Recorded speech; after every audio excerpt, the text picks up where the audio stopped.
Hey guys, it's Car Guy 11. This is the exciting follow-up video from last week's video on the exciting news that I'll be buying a 2020 sports car. And 2020 is going to be an awesome year for cars, so many choices. And if you watched it, you saw I chose 4 for you guys to pick from. And if you didn't, definitely go watch it below. I'll put a card up here. Definitely go watch it first and you can comment and vote before hearing the results. So, what did I end up picking? Well, we're gonna start with all 4 of them. I'm gonna start eliminating them. So, the first one that I'm going to eliminate is, unfortunately, the new 718 Cayman GT4. This car I was in love with. I love the styling, probably my favorite styling out of all the ones out of the 4.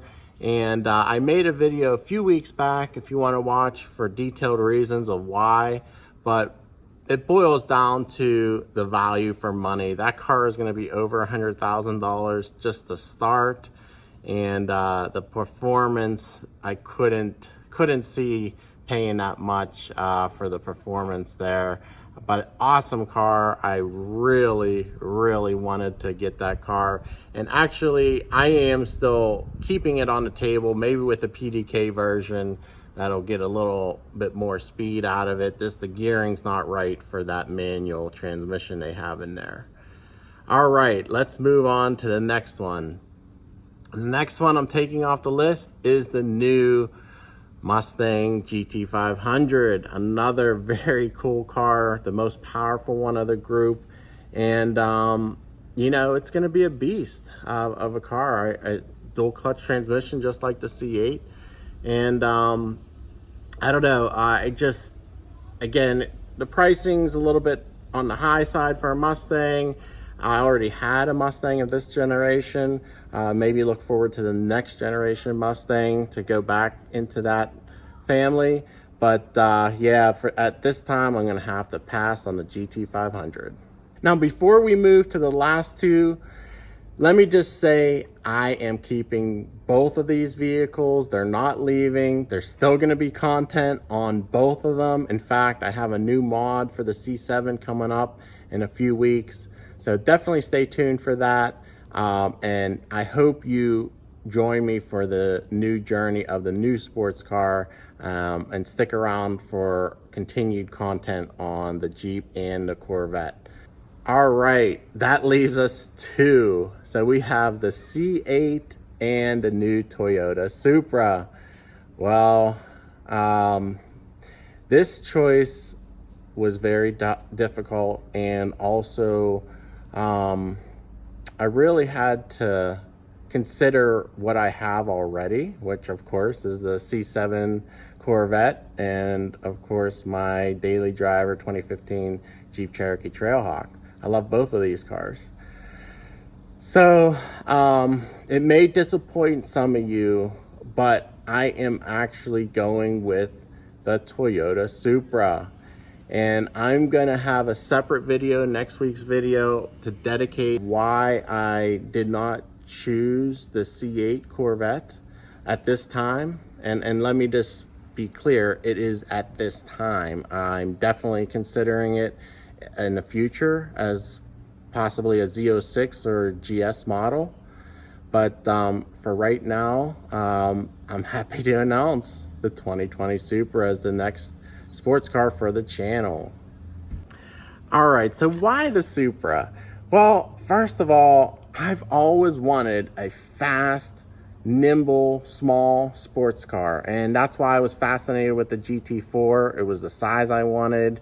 I always liked smaller cars, and this fits the bill. It's very small, it's compact, but it's still fast. It has a powerful engine, almost 400 horsepower, with they're underrating the power on that car, what it looks like. So I'm very excited to bring something new to the channel, something a little different. Also, it's going to have great aftermarket support, so we can do a ton of little mods to it. almost Mustang-like. You know, Mustang has tons of aftermarket support. This car should be right there with it. Now, at first, it's probably going to be limited because it is just coming out. But that's another reason I like it. I'm getting it right in the beginning, right of a new generation of a car that hasn't been out in like 20 years. So it's very exciting for me and for the channel. I think you guys will enjoy it. And like I said, I am going to continue with the other cars as well. But it's just something different. If I got the C8, it was more of the same, very similar engine. You know, different trans, of course, but something very similar to what I already have. So I feel like at this point, it's good to have something different. Also, this car is going to be fairly comfortable. I'm going to drive it more. I'm going to take off some of the miles, the burden on the Jeep. I have 65,000 miles on the Jeep. It's starting to get old, and I want to start driving something else, especially in the summer, spring, summer, fall, when the weather's nice. There's no reason not to drive a sports car. And I really, to be honest, don't love driving the Corvette as a daily. It's a manual transmission, it's traffic, it's just not as comfortable. So I'm looking forward to it. Now, this Supra is fully loaded. It's basically a luxury car, and that's another reason. It's a BMW, and that's something I'm not upset about. It's a luxury car. You're getting a BMW for way less than an actual BMW, over $15,000 less than the Z4. I know the Z4 is a roadster convertible, but it's quite a savings with just about the same amount of equipment, same power, same transmission. Unfortunately, it's an automatic, but you know, that's going to be a plus for daily driving. It has all the autonomous features like the adaptive cruise control, lane keep. I'm going to test all that. And if you guys know, I work for Uber Advanced Technologies, so I deal with self-driving cars on a daily basis, testing them. So this is going to be very exciting to test all that new technology that I don't have in either of these cars. And even the C8 doesn't have that technology at this point. I'm not saying it's a bad thing or a good thing, but it'll be interesting for me to test it out. Another thing I'm excited about, it's going to be a very solid car as far as chassis. It's a closed roof. It's going to be super solid. I remember my Mustang was super solid as well. I'm excited to get that feeling back. There's a lot of bumps and potholes in Pittsburgh, and I like when I hit a bump, I don't feel like the car is rattling or or weak in any way. So that's going to be a good one. Also, it's going to be limited production. So this car is going to be more rare than the C8, more rare than the C7. Only about 4,000 cars a year, if that. And you know, it's going to be a little bit of a niche car, which is pretty exciting too. It'll be something different, like I said, on the channel. So for those reasons, I'm very excited. I hope you are too. Please comment below your thoughts on it.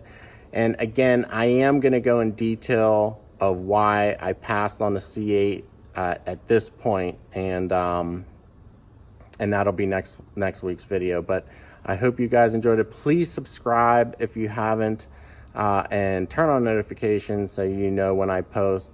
But I'll definitely be posting more on Jeep, Corvette, and now Supra, so I'm very excited for that. And in fact, we should be getting it by the end of August. It's coming that quick. I searched the country for one.